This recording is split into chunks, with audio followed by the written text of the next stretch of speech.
Isang Batanggenyong walang takot. Ay, pasok sa inyo, mga Walang kababayan, inuurungan. mga umabot ng 1 year, nagsara na. Jake Magnus. Jake Magnus TV nga po pala, isang Batanggenyong walang kinakatakutan at walang inuurungan sa paghihimay ng mga napapanahong balita dito sa ating bayan. Basta nasa katotohanan at tama ka, handa kang ipaglaban at kakampi ng mamamayan. Jake Magnus. Patungkol po dito sa isang posibilidad na malaking problema, nakakaharapin po nitong si Raffy Tulfo kung sakasakali. Dahil mga kababayan, may nakita tayo na isang petisyon ng mga kasundaluhan, mga kababayan na may mga matataas na posisyon na talagang kinukundina etong pamamahiyan ni Raffy Tulfo dun sa isa nilang kasamahan, mga kababayan na namatay sa engkwentro noong taong 2020. Ano po, so sabi kasi dito mga kababayan, eto basahin po natin ang source po natin ito ay yung Luminous. Mga kababayan, sila po nag-post na yan, hindi po yan natin, ginawan lamang po natin ng reaction video. Sabi po dito, a call for respect and honor, kinukundina ang hindi katanggap-tanggap na pagtrato ni Raffy Tulfo sa mga mamamayan at sa mga lalaking naka-uniforme. Kami, isang koalisyon ng mga concerned citizen, ay mariing kinukundina ang kawalang galang at hindi makatao ng mga aksyon na ginagawa ni Raffy Tulfo laban sa mga tauhan ng militar at sibilyan sa pamamagitan man ng kanyang mga broadcast sa radio o mga konteksto ng mga pagdinig sa Senado. Yan po yung sabi dito mga kababayan. Kasi nga naman, eto kung titingnan po natin, mga kababayan, eto kasi si Senator Raffy Tulfo, minsan sumusobra talaga. Ano po, lalo na kapag kami nagrereklamo sa kanya, automatic, pag babae nagrereklamo sa kanya, automatic mali na agad ang mga lalaki. At ang isa pa napapansin ko dito kay Senator Raffy Tulfo, talagang hindi niya muna ina-analyze yung sitwasyon bago po siya magbitaw ng salita. Kasi kung matatandaan nyo mga kababayan, meron kasing isang babae na nagreklamo po, etong si Desiree. Mga kababayan, na kung saan inireklamo niya etong si Canlog. Dahil nga, tumanggi etong si Canlog, napakasalan etong si Desiree mga kababayan. Ngayon, nagreklamo po ito kay Senator Raffy Tulfo. At doon mga kababayan, nung nagreklamo, etong si Desiree kay Senator Raffy Tulfo, tinawagan niya etong si Canlog mga kababayan. Sakto naman na etong si Canlog ay dumadaan sa isang lugar na kritikal na kahit anumang oras pwede silang mapalaban or mapaengkwentro mga kababayan sa mga kalaban ng ating gobyerno. So ngayon mga kababayan, noong sinasabi ni Canlog na mamaya na lang siya tatawag, talagang nakapagsalita etong si Senator Raffy Tulfo ng hindi maganda. Hanggang sa nagtuloy-tuloy na sa mga mapapangit na salita na talagang tinawag niya na duwag, etong si Canlog mga kababayan. At pinulaan niya pa na kapag ka nagkaroon ng gera, tatawag na lang si Canlog sa kanyang nanay at tatakbuhan yung kanyang mga kasamahan. At dahil dyan mga kababayan, pagkalipas ng ilang araw, nabalitaan ni Raffy Tulfo na pumanaw etong si Canlog mga kababayan at nakipaglaban doon sa mga kalaban ng gobyerno. Kung mapapansin ninyo, naibalita rin ni Raffy Tulfo yung pagpano nitong si Canlog. Ang problema nga lang mga kababayan, doon sa pagbabalita ni Raffy Tulfo, wala man lang siyang hiningi na public apology. Or hindi niya kinakain yung kanyang sinabi laban po dito kay Canlog dahil masyado talaga na natapakan nitong si Raffy Tulfo mga kababayan, etong pagkatao nitong si Canlog na isang sundalo or magiting na sundalo na alagad ng Pilipinas mga kababayan. So ngayon, basahin po natin etong sinasabi pa dito. Sabi dito mga kababayan, eto sa pamamagitan man ng kanyang pag-broadcast radio o sa kanyang mga konteksto sa pagdinig sa Senado, ang partikular na alalahanin ay isang insidente mula 2020 na nararapat sa pampublikong kamalayan. Ang hindi makatarungang pagtrato kay PFC Raymond Canlog, isang dedikadong sundalo na matapang na naglingkod sa ating bansa. Nakakapanghinayang masaksihan si Tulfo na nagpapakita ng malinaw na kawalan ng pagpapahalaga sa mga sakripisyo at hindi matitinag na dedikasyon na ipinapakita ng mga miyembro ng ating sandatahang lakas mga kababayan. Kasi nga naman, kung makikita ninyo, masyado talagang tinapakan ni Raffy Tulfo yung pagkatao nitong si Canlog. Mga kababayan, nilait-lait niya, tapos hindi man lang siya nag-public apology nung mismong tinalakay niya yung pagpanaw nitong si Canlog mga kababayan. Sabi pa dito, Ginoo, ang padalus-dalo sa paghuhusga ni Tulfo at walang galang na paglibel sa PFC Kanlog bilang duwag ay nagpapakita ng kawalan ng pagpapahalaga sa mga hamon na kinakaharap ng ating mga tauhan ng militar. Ang kanyang mga aksyon ay hindi lamang gumagalang sa katapangan at dedikasyon ng ating mga sundalo, kung hindi nagpapanatili din ng isang mapaminsanang salaysay na mapapanghina sa malalim na sakripisyo ng mga naglilingkod sa ating bansa, mga kababayan. Dahil nga kung makikita ninyo, yung pagiging grandstanding kasi ni Raffy Tulfo yung nagiging problema minsan sa Senado. Minsan, nauhusgahan niya yung isang tao kapag siya ay nagtatanong or nagko-cross-examine sa Senado. Hindi lang sa Senado, mga kababayan, kung hindi dito sa kanyang Arteya, mga kababayan, dito sa Raffy Tulfo in action. Kasi nga minsan, kapag eto nga kung mapapansin ninyo, mga kababayan, may nagreklamo kay Raffy Tulfo. Minsan, saglip na maging maayos, mga kababayan, nasisira pa yung pamilya.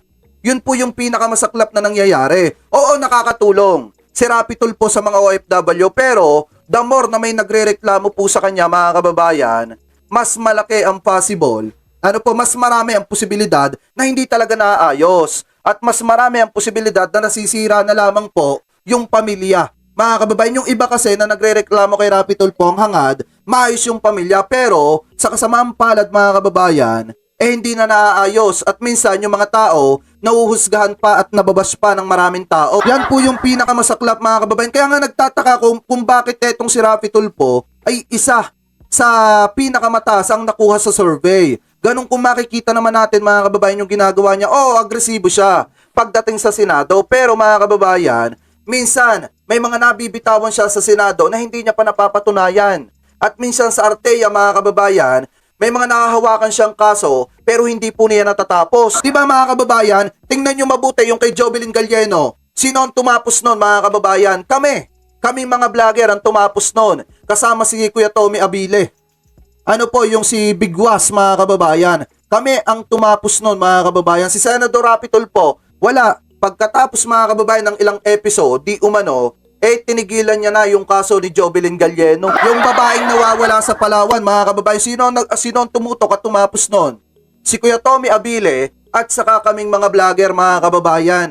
Yung tumutok at tumapos doon para mapatunayan na inosente yung pinsan ni Jovelyn Galieno. Diba, kumbaga, mga kababayan, naging viral din kay Senator Raffy Tulfo yung usaping yon. Pero pagkatapos nun, mga kababayan, wala na tayong narinig na iba pang update hinggil dun sa kaso na hinawakan ni Raffy Tulfo na yon. So anyway, ipagpatuloy pa natin. Sabi pa dito, sa pag-ako ng mga tungkulin ng investigador at hukom nang walang pagsasaalang-alang sa dignidad ng isang sundalo na nakikibahagi sa aktibong tungkulin, ipinapakita ni Ginoong Tulfo ang pagkawalang bahala sa mga prinsipyo ng pagiging patas at paggalang. Ang kanyang mga aksyon sa kanyang programa sa radyo ay nagtataguyod ng isang kapaligiran na mabilis na makapaghatol sa walang tamang pagsusuri na nakakabawa sa katotohanan at koneksyon ng bawat sitwasyon.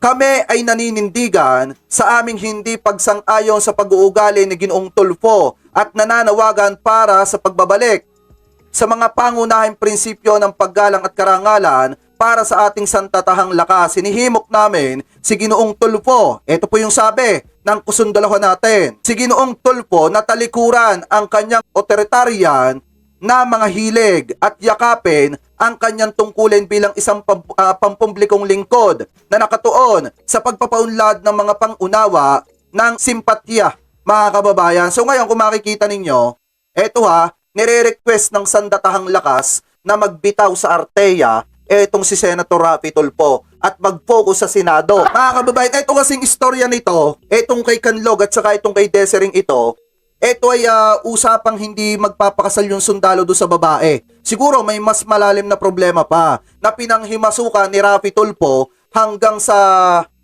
tinawagan nila etong si Kanlog at inalipusta nitong si Raffy Tulfo. Mamaya ipapakita ko sa inyo, mga kababayan, yung video. So sabi pa dito, eto pahalagahan at pangaralan natin ang kagitingan at sakripisyo ng ating sundalo sa pamamagitan ng pagpapaunlad ng kultura, ng pagpapahalaga at pakikiisa. Sama-sama tayong mangako na itaguyod ang mga pagpapahalaga at kalayaang ipagtanggol ang ating sandatahang lakas ng may paggalang at dignidad na nararapat sa kanila. Sign, rank, position, last name, first name, middle name. Eto mga kababayan, no?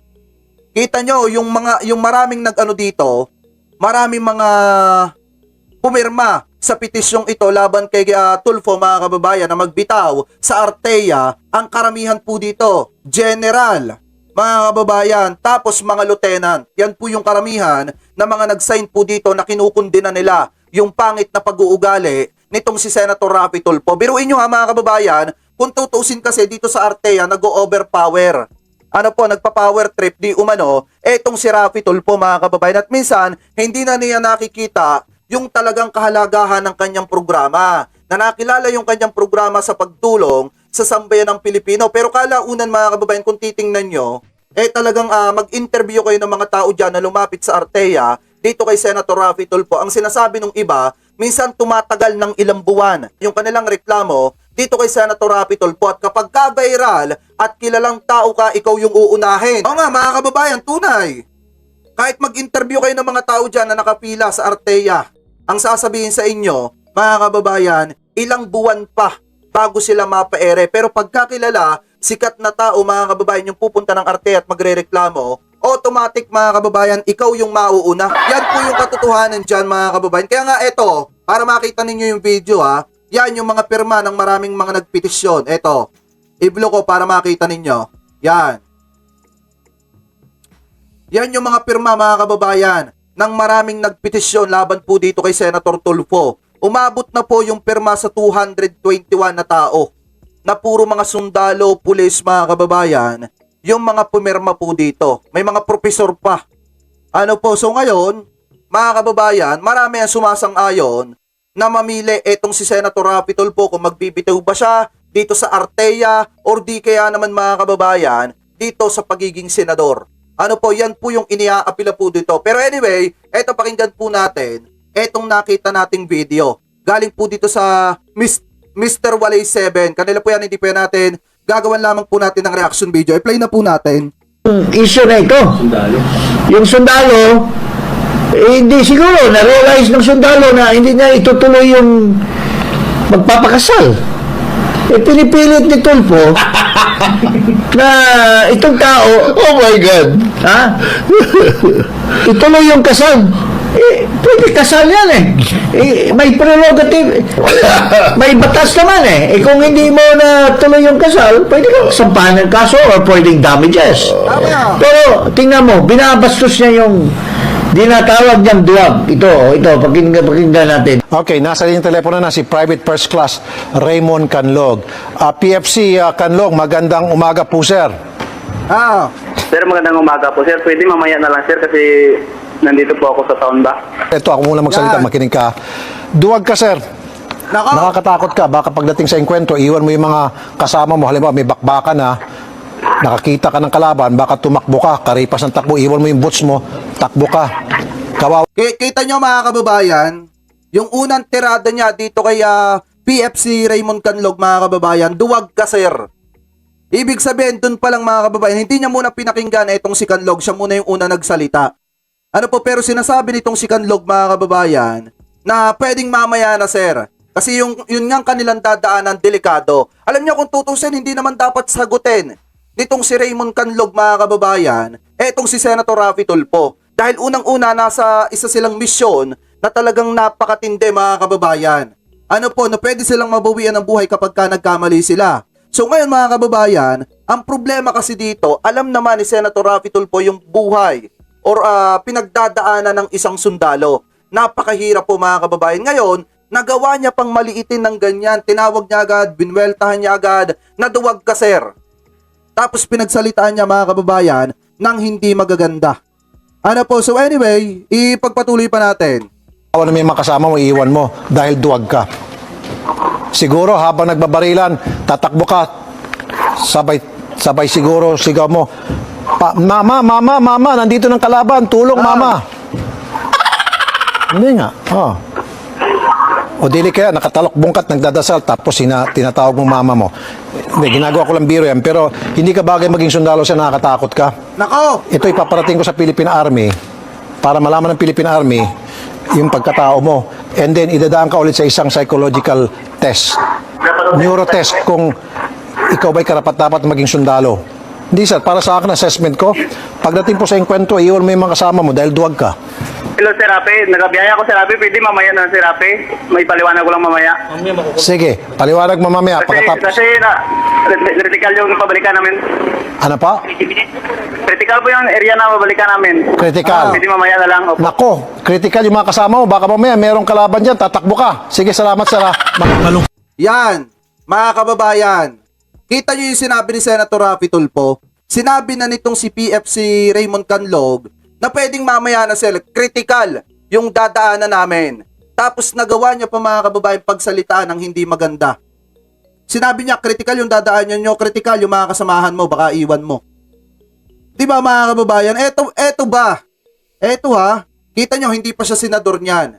Mga kababayan, pero gano'n na siya mag-judgment sa isang tao. Lalo na kapag kababae yung nagre-reklamo. Yan kasi yung problema. Mga kababayan, sa totoo lang. Kung nagawaan niya lang sana maging patas, kapag ka may nagre-reklamo laban sa kanya, mas maganda sana. Wala sanang ganito. Kaso nga lang mga kababayan, eto ba yung gugustuhin ninyo kung sakasakali na maging presidente, tumakbong presidente?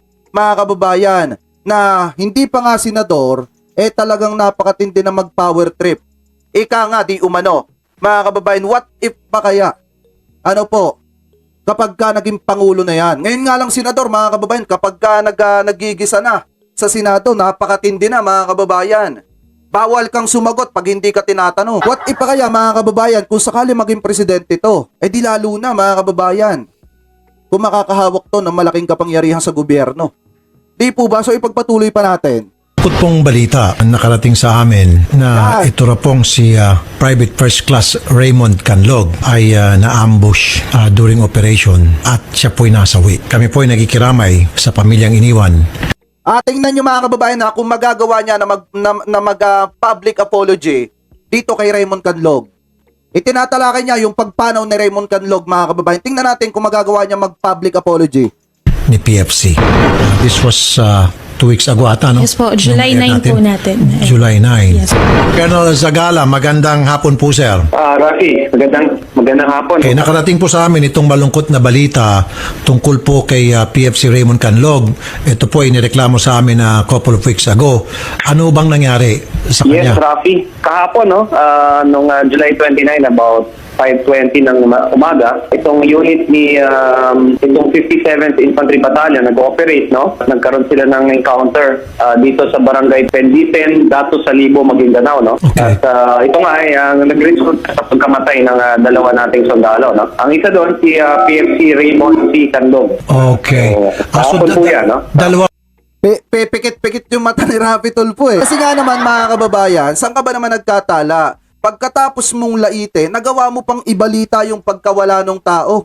Mga kababayan, saglip na mag-public apology ka na lang kasi nilait-lait mo at binuli-buli mo yung tao. Kasi mga kababayan, yung mga sinabi niya kay Raymond Canlog, dito kay Raymond Canlog mga kababayan, pamamaraan po yan ng pambubulit panglalait sa kapwa. Lalo na mga kababayan, na yung kanyang nilait at binuli mga kababayan, ay isang magiting na sundalo na alagad ng Pilipinas na nakikipaglaban sa mga kumakalaban sa ating gobyerno. Sa madalit salita, tagapagtanggol ng mamamayang Pilipino. Tapos inalipos na lang at nilait-lait lang ni Senator Rafi Tulfo.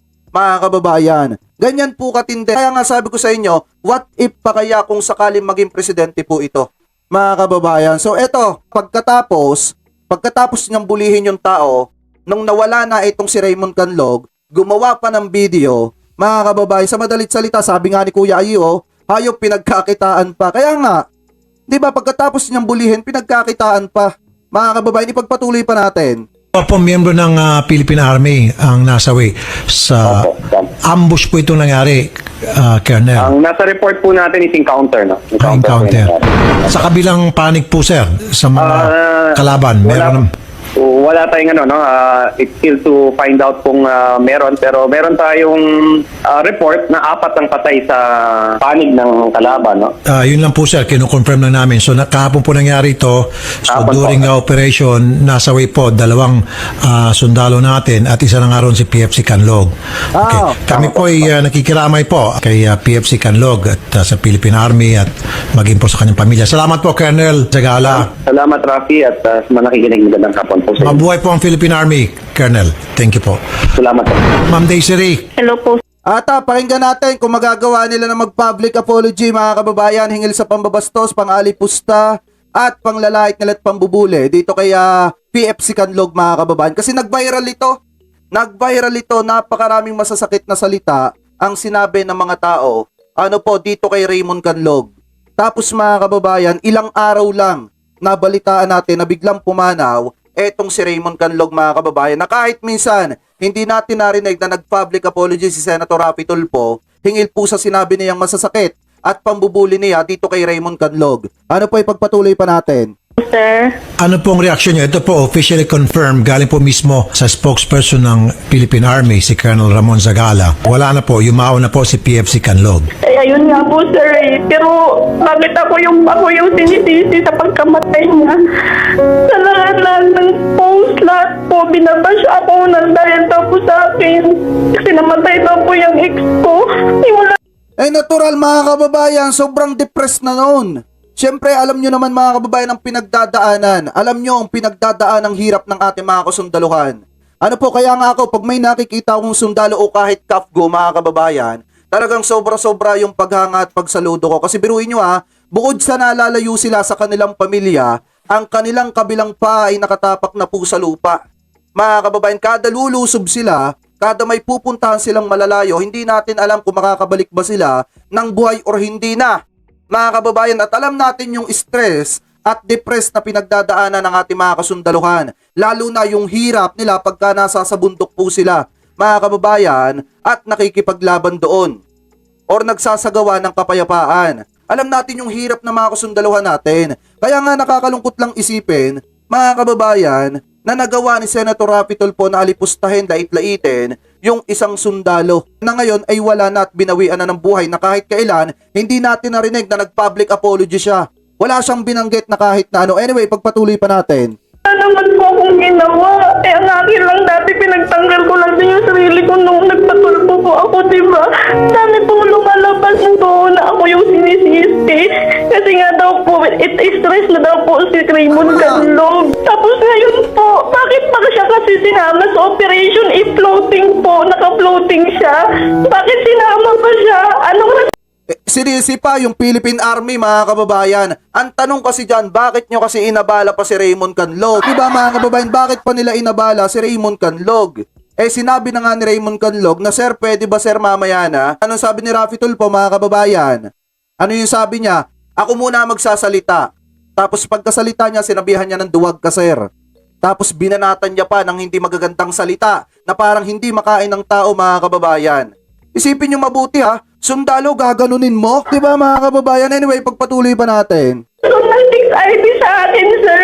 Kulang yung tao kaya siya sinama. Hindi naman po yung rason, di ba, sir? Naisama po niya isang tao na may kaso. Maging ako, ma'am, binabash din. Pero yung mga basher, ma'am, let me tell you this. Huwag kang papapekto dahil mga bobo po yan. Kaya nga basher ang tawag sa kanila. Basher, B, meaning bob. Pero anyway, mga kababayan, ikakat ko na dyan. Ipinakita ko lang sa inyo yung video. Alam niyo kung tutusin, mga kababayan, ako nanonood ako kay Rafi Tulfo. Pinapanood ko yung kanyang programa. Pero, since tayo nga, mga viewers nga tayo, mga kababayan, karapatan din naman nating mag-react kapag may nakikita tayong mali. Sana, alam niyo, ito nga yung maganda sa kanila Ito yung sana kung magagawa nila. Ito yung magiging maganda sa kanila. Sana marunong silang tumanggap ng kritisismo galing po sa iba.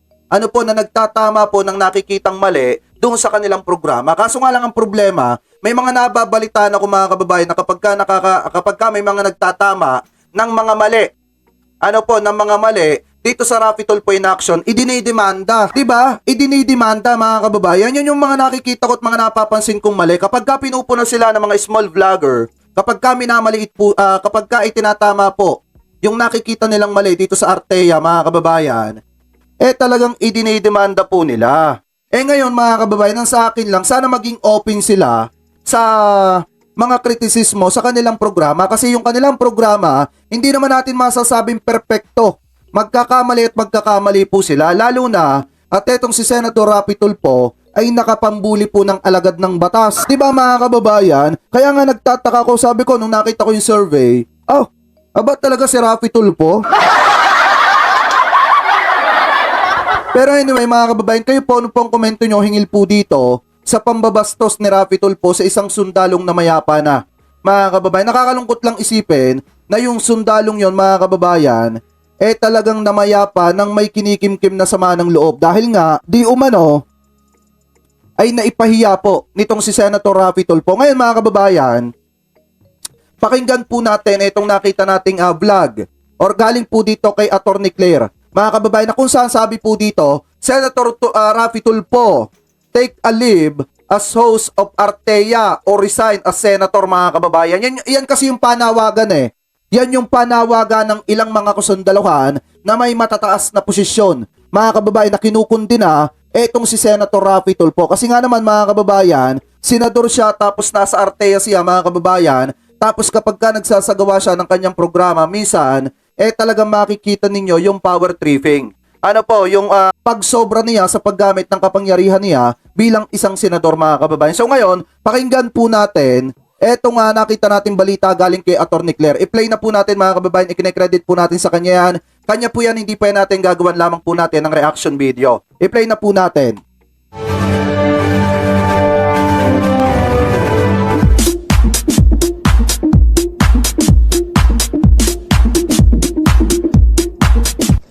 Hello everyone, welcome back to my YouTube channel, Batas with Attorney Claire Castro.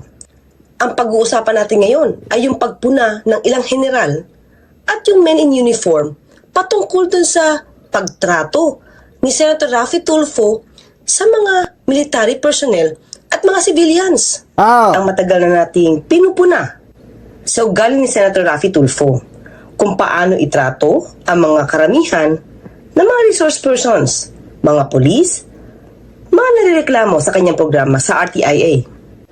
Hindi iisa ang nagpapaalala kay Senator Raffy Tulfo na iwasan na niyang mamahiya ng iba. Pero mukhang walang pinapakinggan ito si Senator Raffy Tulfo. Ang akala niya sa mga pumupunan sa kanya ay anti-Tulfo nang walang basihan. Ako, diba mga kababayan, kung titingnan natin, dapat maging open yung Artea. Ano po, sa kritisismo galing sa ibang tao, lalo na at marami ang mga nanonood po sa kanila mga kababayan. Kung bubuksan lang sana nila yung kanilang isipan sa pagtanggap ng kritisismo galing po sa iba, mas mapapaganda pa nila yung pagtakbo sa kanilang show nang walang tinatapakang tao at walang naipahiyang tao mga kababayan. Ano po, kung marunong silang tumanggap, kaso nga lang, kapag kasi nagreklamo ka against sa kanila, automatic may demanda ka. Sa totoo lang mga kababayan, kasi may mga naririnig akong mga balita galing sa mga small vlogger na sinasabi na idinimanda sila nitong si Senator Raffy Tulfo dahil nga sa pag-criticize nila sa mga maling ginagawa nitong si Senator Raffy Tulfo. Ano po, so by the way, pagpatuloy pa natin. pinupuna ko siya para makita niya kung ano ba ang maaaring mali sa mga ginagawa niya. Ang nangyayari kasi, kapag pinupuna siya, mukha siyang nagagalit. Umaatake yung mga vloggers niya. Inaatake ng mga vloggers niya itong mga pumupuna sa kanya. Ang hindi niya nakikita kung ano ba ang aral na iniiwan ng ibang vloggers na pumupuna sa kanya. Tama! Ang gusto ba niya ay palaging yes sir? At kapag hindi umayon sa kanya, at nag-yes sir, nagagalit siya? At hindi siya titigil to the point na kung ano-ano ng mga salita ang ginagamit niya. May pagmaliit, may pamimintas, ang maaari mong madinig kay Senator Raffy Tulfo. Hindi ba mas dapat nga mag-ingat si Senator Raffy Tulfo doon sa hindi pumapalag sa kanya? Na inoohan lang at umaayon sa kanya mga maling interpretasyon sa batas? Yung mga maling pagtrato niya sa mga tao? Dahil kapag lagi lamang siyang sinasang-ayunan, lalong lumalakas at nabubus ang kanyang panggigigil. Mas lalong tumatalim ang dila niya dahil ang tingin niya kapag matapang siya sa mata ng mga viewers, lalo siya nagiging popular. Ah, To the point na hindi niya na iniisip kung ano magiging damdamin nung kanyang mga napupulaan. Mas nabubuhay kasi yung dugo niya tuwing may napapahiya siya at kapag may titiklop sa pagsigaw-sigaw niya. At doon sa mga natatakot dahil sa kanyang pagbabanta ng contempt na ang ibig sabihin, kulong sa baba. ah. Ang sabi niya noong nakikipagtalo siya kay DOH Secretary Ted Herbosa, ayaw niya ng mga bullying. But it seems that there is a sickness going around in hospitals that's affecting our medical frontliners. At ang tinutukoy ko po ay ang talamak na pambubuli sa mga ospital, sa mga first-year resident doctors, interns, and sometimes non-physician staff. Kita niya mga kababayan na tinatalakay niya yung about sa pambubuli, pero nakalimutan niya ata mga kababayan na ilang taon yung nakalipas pero may binuli siyang matindi. Diba mga kababayan, ang pagkakaalam ko parang may kasamahan kasi ako dating vlogger nung nagsisimula pa lang ako mag-vlog mga kababayan na nag-react doon sa ginawang pambubuli di umano ni Raffy Tulfo doon sa isang teacher. Ngayon yung kasamahan kong vlogger na yun, guru din siya. Mga kababayan, ngayon nung nag-react siya dito kay Senator Raffy Tulfo, yung automatic yung kanyang video mga kababayan kinopyright ng Artea. Nung panahon na itong Raffy Tulfo ay babago pa lamang po sumisikat ng sumisikat, may nabuli siyang isang guro na kung saan mga kababayan, yung guro na binuli niyang yon talagang ipinagtanggol ng ibang mga guro. At nireaksyonan itong video ni Raffy Tulfo. Kaso nga lang tinake down din mga kababayan ng Artea yung video ng mga kasamahan ko. Kumbaga, sa madalit salita, ayaw nilang tumanggap ng kritisismo galing po sa iba. Kaya nga kung makikita ninyo, kada may magsasabi na baguhin ni Senator Raffy Tulfo yung ugali niya sa pagtatalakay niya at paghihimay niya ng mga issue mga kababayan, hindi niya sinusunod. Bagkos mga kababayan, mas lalo pa niyang tinatapangan para magmukha siyang brusko sa harap ng kanyang mga panatiko. Anyway, ipagpatuloy pa natin. Dahil marami daw nabubuli na interns o junior doctors, dahil maaari daw itong magdulot ng suicide o hindi maganda ang pagtatrabaho sa ospital. Tama! Ayaw niya yung mga doktor na sinisigawan yung mga interns o mga junior doctors. Pero yung inaayawan niya, yun naman ang ginagawa niya. Lumalala na ba ang sitwasyon ni Senator Raffy Tulfo? Ang pagiging senador ba niya ay mas nagbibigay ng tapang sa kanya dahil kapag hindi siya nasunod, ay nais siyang ipatawag ito sa Senado at doon gigisahin at saka ipapakontempt. Hindi ba galit si Senator Raffy Tulfo sa online lending app? Yung mga pambabastos sa paniningil ng mga OLA? Pero hindi ba parang nagiging OLA na rin ang tipo ng RTIA?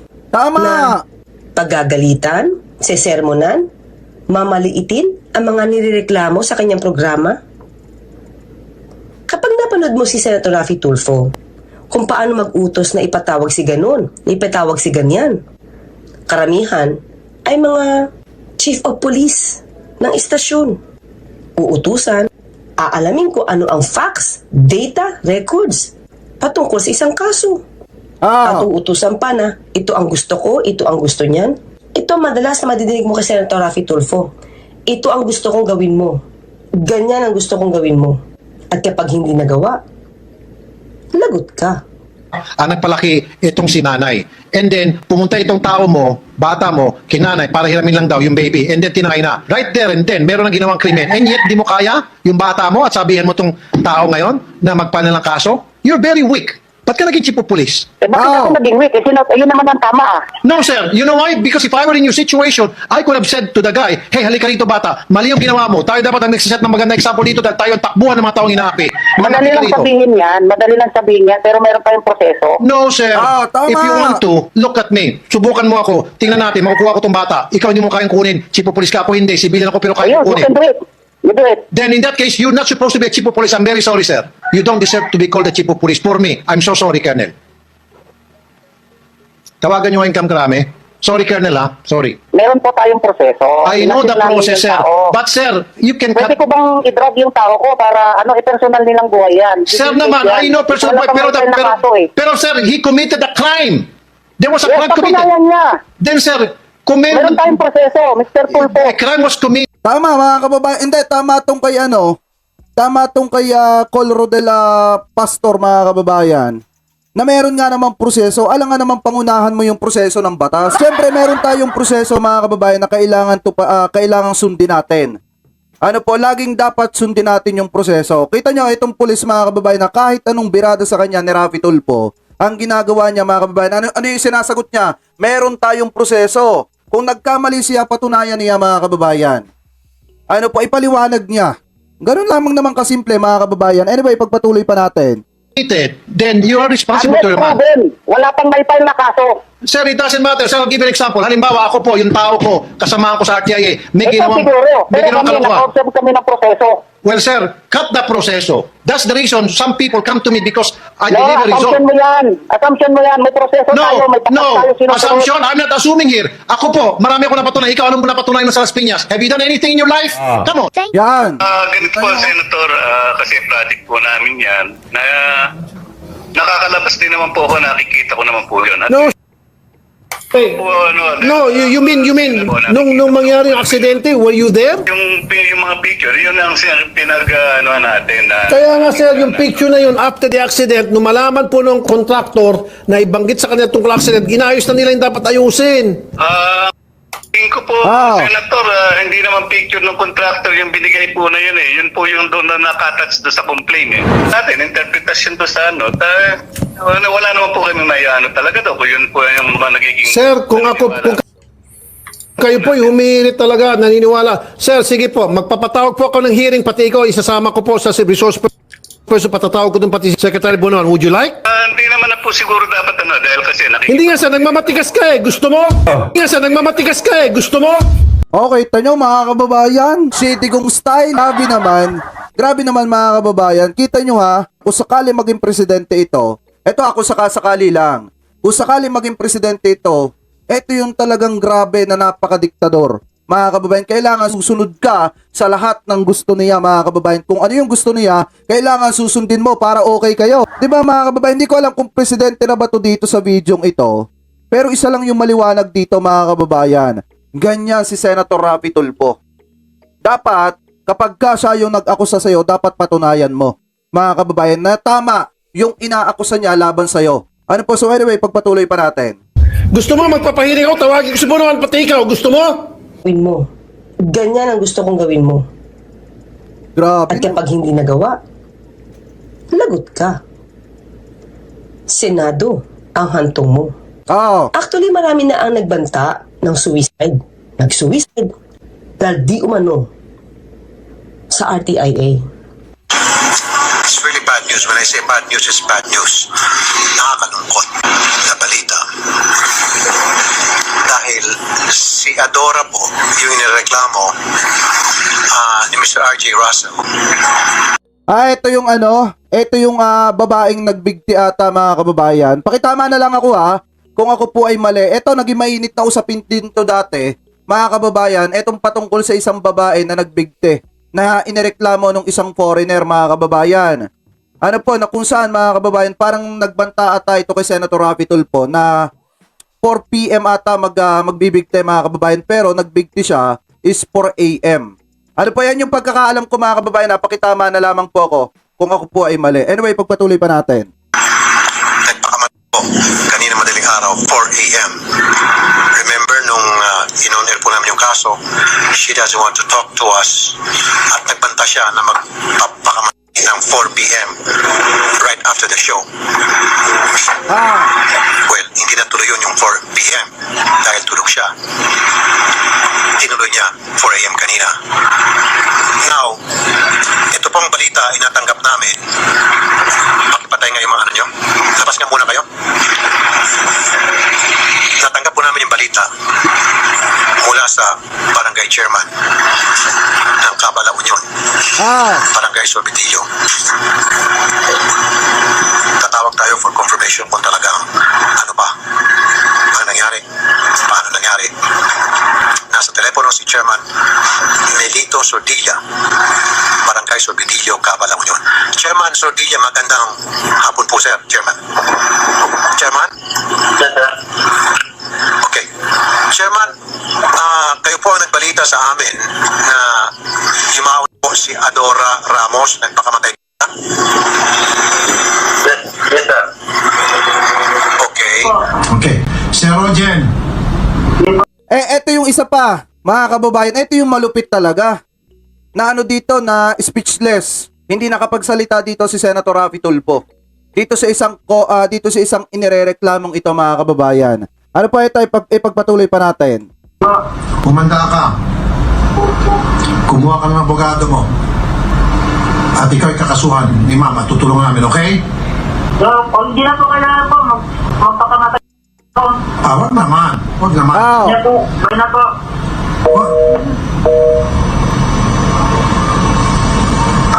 Ma'am, Jessie, tawagan niyo si Sir Rogen. Opo. Okay. Mag-usap na sa muna kayo.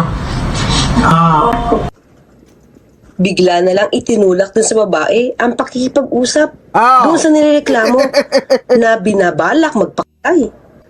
Di man lang niya inisip na papuntahan sa kanyang staff?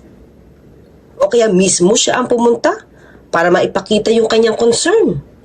Sa ngayon, ilang general at uniformed men ang tumatawag ng atensyon ni Senator Raffy Tulfo. Tinatawag ang atensyon mo dahil daw sa iyong pambabastos at di mga taong pagtrato sa mga military personnel at civilians.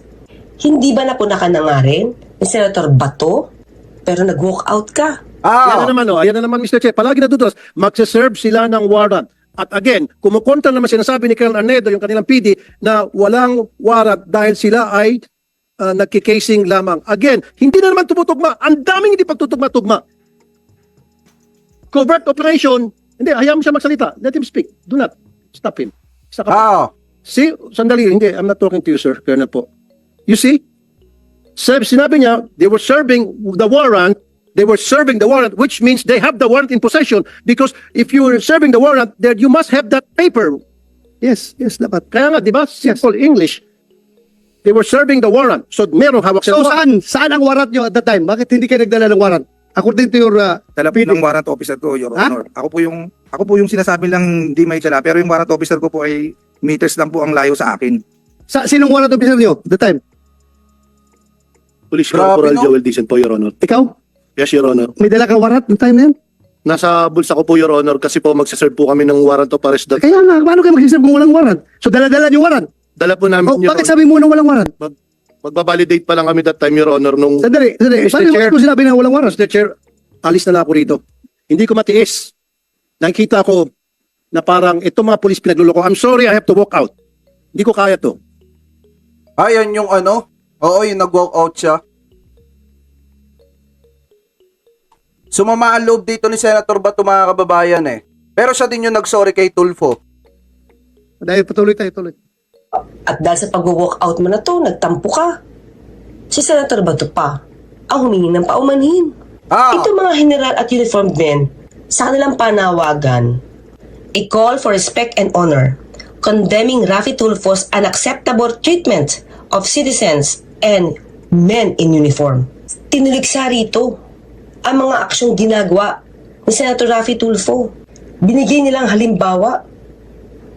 Itong nangyari sa kanilang kabaro, isang dedicated soldier na habang nasa isang critical na kalagayan, habang nakikipaglaban, ay iyong tinawagan. At di mo alintana kung ano ba ang maaaring nararamdaman ng sundalo na nakikipagdigma.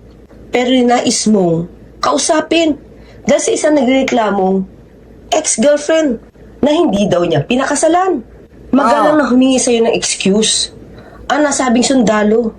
Pero bago mo pakawalan, ipinahiya mo pa sa publiko. Ang pambabastos na ito di umano ni Senator Raffy Tulfo sa mga nirereklamo sa kanyang programa ay pinagkakakitaan pa. Lumalabas na pag mas matinding pambabastos o panlalait sa mga nirereklamo o sa mga kausap, mas maraming natutuwang subscribers at mas maraming views. In short, mukhang pinagkakakitaan pa ang pambabastos na ginagawa sa mga nirereklamo. Dito kasi sa issue na ito, ni Private First Class Raymond Canlog, pinaghimasukan pa ito ng RTIA. Kahit na napaka-personal na ng issue sa dalawang magkarelasyon. Lumalabas kasi dito na yung babae ay pumunta at nagreklamo sa RTIA kay Mr. Raffy Tulfo dahil nga daw hindi siya pinakasalan. Pero alam kaya ni Senator Raffy Tulfo na hindi mo pwedeng pilitin na magpakasal ang isang tao Sa breach of promise to marry nga, hindi mo pa rin kayang pilitin na pakasal siya doon sa nagrereklamo. Maaaring danyos lamang, civil case lamang ang pwedeng isampa kung may mga nagastos na dahil sa pag-prepare ng kasal. Pero anong ginawa dito? Tinawag mong duwag? Sinabi na nung sundalo na nasa isang critical silang kondisyon at sitwasyon dahil nga nakikipagdigma sila. Nasa bakbakan sila. Pero patuloy mo pa rin nais kausapin. Pero nung humingi na talaga ng excuse at hindi nakakayanin makipag-usap sa iyo at babalikan ka na lamang, anong sinabi? Duwag. Na parang mama's boy ang dating nitong sundalong ito. Si Private First Class Raymond Canlog. Yan, ito yung mga kababayan nyo, ipinakita ko sa inyo kanina. Talagang masakit maisip mga kababayan kung paano niya laitin, ipahiya yung isa nating kasundaluhan dito. Ito, ulitin pa natin mga kababayan. FC Canlog, magandang umaga po sir. Sir, magandang umaga po sir. Pwede mamaya na lang sir kasi nandito po ako sa Tonda. Kita niya mga kababayan na inunahan na si Tulfo nitong si PFC. Sinabi sa kanya na pwedeng mamaya na lang. Ano po, pero ano yung sagot ni Tulfo mga kababayan? Pakinggan nyo. Sumba? Opo. Mamaya po kayo magsumba sir kasi mas importante ito dahil kayo po ay pwedeng makasuhan at pwede pong maisumbong sa inyo pong unit dahil sa pinagagawa ninyo dito kay Ma'am Desiree na niloko niyo po siya. Bakit kayo sa ulo pasado lumatras sa kasal? Opo. Nung malaman niyo po na buntis, bakit bigla kayong umatras? Sir, wala man siyang pinakita na sabi na buntis sir. Okay. Binanggit ko sa November 18, nabuntis, sabi mo okay lang yan, magpahinga ka, huwag ka mag-stress. November 19, kinabukasan, yung mama mo, tumawag na dito kay Love Desiree at pinagmumura sila, yung kanyang parents. Hindi yan totoo sir. Hindi yan tumawag din sir. Yan yung buwan. Sige, sabihin natin, hindi tutulat. Pero bakit ka umatas sa kasal? Anong reason? Sir, yung sir, tayo na ako sir, kaso yung sir, hindi pa kami kasal sir. Gusto niya nang kumiling bitin. Tapos yung... Hindi, pakisagot lang sir, bakit umatas ka sa kasal? Ba't ayaw mo nang ituloy yung kasal? Anong reason? Hindi ba kaintindihan namin sir? Hindi kayo magkaintindihan? Ano hindi magkaintindihan sir? Ano hindi nyo naintindihan kay Ma'am Desiree? Hello? Ano pong hindi nyo naintindihan sa inyong relasyon, dalawa? Anong hindi nakakaintindi doon or mahirap intindihin? Na naka-schedule ang kasal ninyo, January 28, 2020 at buntis na itong si Desiree. Ano pati doon na hindi nyo po naintindihan? Ito po sir, para maintindihan mo. Pwede po kayo makasuhan dito, konsulta kami mga abogado kung anong narapat na kaso sa inyo. Na kayo po ay naka-schedule ng kasal, namanhikan na itong kayo sa parents niya at buntis itong... Partida mga kababayan na pinipilit ni Senator Tulfo na itong si Raymond Canlog mga kababayan ay pakasalan. Itong si Desiree ito. Ano po, ganyan po katindi si Senator Raffy Tulfo. Hindi muna niya inalam kung ano yung pinakamalalim na dahilan. Ano po, di ba? Nandito naman yung nagrereklamo katulad itong si Desiree. Bakit hindi niya tinanong kung ano yung dahilan? Mga kababayan, kung bakit ayaw siyang pakasalan nitong si Raymond Canlog. Si Desiree at bigla ka umatras, napahiya siya, nagkakaroon ng psychological, emotional trauma ng di oras itong si Ma'am Desiree. Alamin namin kung ano pwede may kaso sa criminal at saka admin. Alam mo yan? Yung totoo niyan sir, wala po siyang pinakita na buntis sir. Ma'am Desiree, kausapin niyo po siya. Hello. Hello. Paano mo makikita? Di ba? Nag-promise ka sa akin na pupunta ka dito December. Sabi ko samahan mo ako magpa-check up para makita mo. Tapos anong ginawa mo sa akin? Pinahintay mo ako. Nag-1 ka, nag-break ka. Ilang break mo? 10 days ka. Anong ginawa mo? Nakikita ko sa mga bus mo. Pasyal ka dito, pasyal doon. Ako dito. Stress na stress. Tapos kaya yun, napunan ako dahil sa'yo. Kahit magtaramdam ka lang din sana. Wala. Tapos kaya sa'yo, sabihin mo na sinungaling ako. Ano tingin mo sa akin sinungaling? Hinawa ko naman lahat sa'yo. Di ba alam mo yan? Kahit ano pang pagmumura ng pahunan mo, tinanggap ko. Tapos kaya sabihin mo ako pa yung sinungaling ngayon. PFC? PFC? Yes, sir. Pakisagot na po sir, yung mga sinabi po ni Ma'am Desiree. Ang totoo niyan sir, hindi sabi sana buntis, sabi ko, magpapatingin para ma-prove na buntis talaga sir. Hindi ako sabi na hindi ko sa panagutan sir, sabi ko. Okay, so bakit yung kasal sir? Bakit yung kasal ang nag-decide yung parents mo at hindi ikaw? Ako talaga nag-decision sir. Okay, ikaw nag-decision. Bakit nag-decision ka na ayaw mo na? Sige nga, sabihin mong reason, ba't umayaw ka? Araw-araw, alas gabi kami nag-aaway sir. Kasi gusto niya, i-force niya ako na magpakasalan ko sir. So sabi ko, maghintay ka, pakasalan kita. Sabi ko sa kanya. So pinaforce niya ako. Maghintay mo, wala pa kung sabi ko sa kanya. Sandali lang, Miss Desiree. Araw-araw daw ka nag-aaway kasi pinipresa mo siyang magpakasal siya sa'yo? Hindi po totoo yun, Sir Rafi. Kasi nga po, nung August 14 po, nung namatikan sila dito, kasi nga po, sabi niya sa akin, 2018 po sila namatikan. Hinintay lang ako po yung 23. Ito yung pinakaayaw ko talaga mga kababayan na balitakta. Wait lang, ano natin ha. ano natin dito. Ayaw kasi nung away mag-asawa talaga. Anyway, pagpatuloy pa natin. Ng kalaban, tulong mama. Hindi nga. Oh. O dili ka, iwan mo yung mga kasama mo. Halimbawa, may bakbakan na, nakakita ka ng kalaban, baka tumakbo ka, karipas ng takbo, iwan. Yung ibig sabihin ng psychological at emotional stress. Apo, sir. Ang resulta niyan is, kapag yan po ikinaso sa inyo, dahil doon sa dinaranas ng ni Desiree na kagagawan mo, pwede ka makulong, sir. Kasi siguraduhin namin makulong ka, pero dapat tanggalin ka muna namin sa serbisyo. Alam mo, sir, ito, ako muna magsalita, makinig ka. Duwag ka, sir. Nakakatakot ka, baka pagdating sa enkwentro, iwan mo yung mga kasama mo. Halimbawa, may bakbakan na, nakakita ka ng kalaban, baka tumakbo ka, karipas ng takbo, iwan mo yung boots mo, takbo ka. Kawawa mo yung mga kasama mo, iwan mo, dahil duwag ka. Siguro, habang nagbabarilan, tatakbo ka. Sabay siguro, sigaw mo, mama, nandito ng kalaban, tulong, mama. Hindi nga, O dili kaya, nakatalok bungkat, nagdadasal, tapos tinatawag mo mama mo. May ginagawa ko ng biro yan, pero hindi ka bagay maging sundalo sa nakakatakot ka. Ito ipaparating ko sa Philippine Army, para malaman ng Philippine Army yung pagkatao mo. And then, idadaan ka ulit sa isang psychological test. Neuro test kung ikaw ba'y karapat-dapat maging sundalo. Hindi, sir, para sa akin assessment ko, pagdating ko sa enkwentro, iwan mo yung mga kasama mo dahil duwag ka. Duwag ka. Ang decision para sa iyo is yung nanay tatay mo. See, another 3 to 6 years din kapag na-convict. So more or less, we're looking at hindi bababa sa 10 years na pagkakulong, sir. Ano po reaksyon niyo, PFC? At this time, sir, gamitin mo na lahat ng koleksyon mo. Lahat ng koleksyon na meron ka, hindi ubra kapag kami pumasok sa eksena. Trust me. Okay, sir? Hello, Sir Rafi. Nagagaya ko, Sir Rafi. Pwede mamaya na, Sir Rafi. May paliwanag ko lang mamaya. Sige, paliwanag mo mamaya. Kasi critical yung pabrika namin. Ano pa?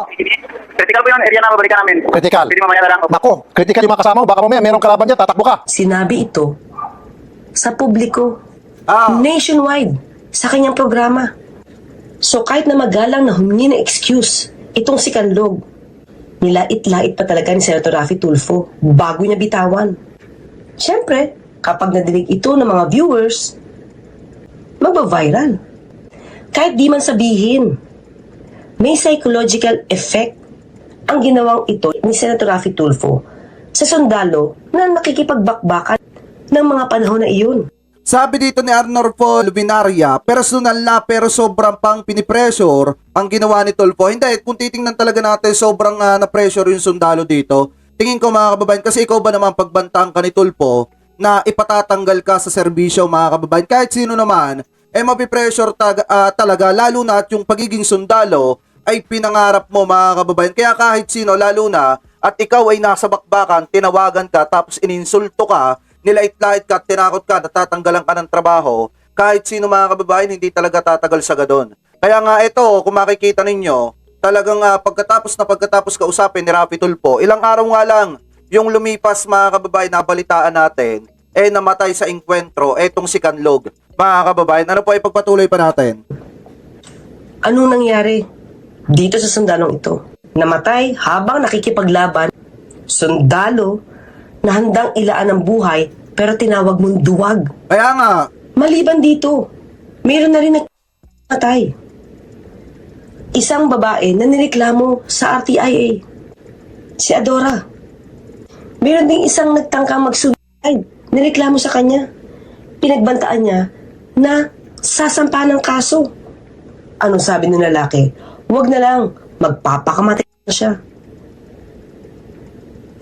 Pero ito ba mga sitwasyon na ito ay nagsilbing aral ba kay Senator Rafi Tulfo? Hindi. Tumigil ba siya sa kanyang mga salitang nakakapanliit? Nakakadurog ng integridad? Kayo po ang humusga. Mas lumala ba nung siya ay naging senador? Ang titulong senador ba ay nagbigay pa yata ng lisensya? Nalaitin pati ang mga taong gobyerno sa mga miyembro ng kapulisan at sa lahat ng mga aring nasalang na resource persons during Senate hearing. Parang wala na mabuti sa mata ni Senator Rafi Tulfo. Lahat na makikita natin at madidinig natin sa kanya ay puro anomalya.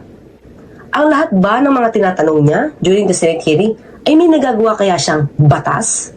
O kailangan lang niyang isiwalat ang ibang mga anomalyang ibinubulong sa kanya para mag-viral? Marami siyang anomalyang ipinupukol sa mga resource persons. Pero meron ba siyang naisasampang kaso patungkol dito? Smugglers, doctors na nambubuli, doctors na nakikinabang sa sponsorship ng mga pharmaceutical companies. Ano pa? Marami na siyang ibinato. May nasampa bang kaso? Eto, may nakalagay pa dito, VFAR inutil. Sabi ni Tulfo, maliwanag naman dyan yung ginagawa ni Senator Raffy Tulfo. Mga kababayan, na hindi na talaga makatao. Kumbaga, yung pagiging senador niya, mga kababayan, di nga natin alam kung yung isa pang pagiging senador niya, mga kababayan, ang nakatulong sa kanya para mas lalo pang makapangbuli ng iba natin mga kababayang Pilipino. Ano po, lalo na yung mga ipinapatawag sa Senado. Kaya nga kung mapapansin nyo, mga kababayan, yung ibang ipinapatawag sa Senado, tinatamad ng umattend. Dahil nga, kung makikita nyo, katulad nung sa PCSO, mga kababayan, bukas palad namang ibinigay kay Senator Raffy Tulfo yung mga ebidensya base sa hinihingi nitong si Senator Raffy Tulfo. Pagdating kay Senator Raffy Tulfo, iba na. Iba na mga kababayan, yung ibinigay ng PCSO na iba na yung kwento. Diba mga kababayan? So kung iisipin nyo pong mabuti, itong ginagawa ni Senator Raffy Tulfo, talagang nagpa-power tripping po siya. Talagang nasobrahan sa paggamit mga kababayan ng kapangyarihan bilang isang senador. Marami daw siyang ebidensya. Hawak niya. So sa mata ni Senator Raffy Tulfo, karamihan sa resource persons ay tinatawag niyang INUTIL. Istu. Pid. Ob. Tiwali. Ang problema kasi ngayon sa nakikita natin, pinagsasabi niya kasi ang pagiging host ng RTIA at ang pagiging senador. Tama. Yung issue sa RTIA, dinadala niya sa Senado. Di niya na siguro malaman kung kailan magtitimpi at kailan sasabog. Kasi sa RTIA, kadalasan ay sumasabog siya sa galit. Nadadala niya tuloy sa Senado dahil lumalabas na napag-iisa na lamang niya ang RTIA at ang Senado. Ipinangako mo noon na 200% ang ibubuhos mong oras kapag ikaw ay naiboto bilang senador. Pero noong April 2 and April 3, 2024, hindi 200% ang binigay mong oras para sa iyong pagiging senador. Dahil matapos ka magtanong ng iyong mga katanungan, lumipat ka kaagad sa iyong programa, sariling programa sa RTIA. Hindi ba dapat kapag ikaw ay wala sa hearing, inilalaan mo ang oras mo sa pag-aaral? Kaya nga mga kababayan, no, April 2, 2024 nasa Artea siya. Tapos April 2, 2024 nasa Senado din siya mga kababayan. Diba? So kung titingnan talaga natin mga kababayan, hindi naman lahat ibinubuhos niya dito sa Senate. Kasi nga kaya naman siya itinalaga bilang isang senador, mga kababayan, is para paglingkuran yung sambayan ng Pilipino. Kasi nga pinagkatiwalaan siya at iniluklok siya sa posisyon ng ating mga kababayang Pilipino. Ang problema lang kasi mga kababayan, eto kaya nananawagan yung ating mga kasundaluhan at pumipirma sa mga petisyon para mag-resign etong si Senator Raffy Tulfo dito sa Artea or dito sa pagiging senador. Kasi nga mga kababayan, kung sakali nagkakaroon ng problema minsan, nadadala niya sa Senate mga kababayan. Kaya napapag-abutan yung mga resource person na ipinapatawag. Kaya nga kung minsan makikita ninyo, basta na lamang nasisigawan ni Senator Raffy Tulfo yung mga napapatawag. Kaya yung iba, tinatamad ng umattend mga kababayan kapag siya yung mismong maglilitis or magkukross-examine dun sa resource person. Ano po? So, anyway, tapusin na natin dito. Ano po? Si Senator Raffy Tulfo ay pinapipili mga kababayan kung magre-resign siya dito sa Senado para makapag-focus po dito sa Artea. Yan po mga kababayan yung dapat pagpilian nitong si Senator Tulfo at yan po yung kinukundi na mga kababayan ng mga kasundaluhan natin. Ano po na iba na kung saan nga naman mga kababayan, kung makikita nyo po parang hindi na nagagampanan di umano ni Senator Raffy Tulfo yung pagiging senador po niya. At dito naman mga kababayan, minsan sa Artea kung mainit yung ulo niya, nadadala niya po minsan dito sa Senate mga kababayan. Ngayon, kayo po ano po ang komento ninyo hingil po dito sa sinasabi mga kababayan na dapat mamili etong si Senator Raffy Tulfo at kinakailangan itong mag-resign mga kababayan dito sa Senado or dito sa Artea para makapag-focus sa isang bagay lamang. Mga kababayan, ano po? So anyway, comment below na lamang po kung ano po masasabi nyo hingil po dito sa mga topic po na tinalakay natin. Mga kababayan,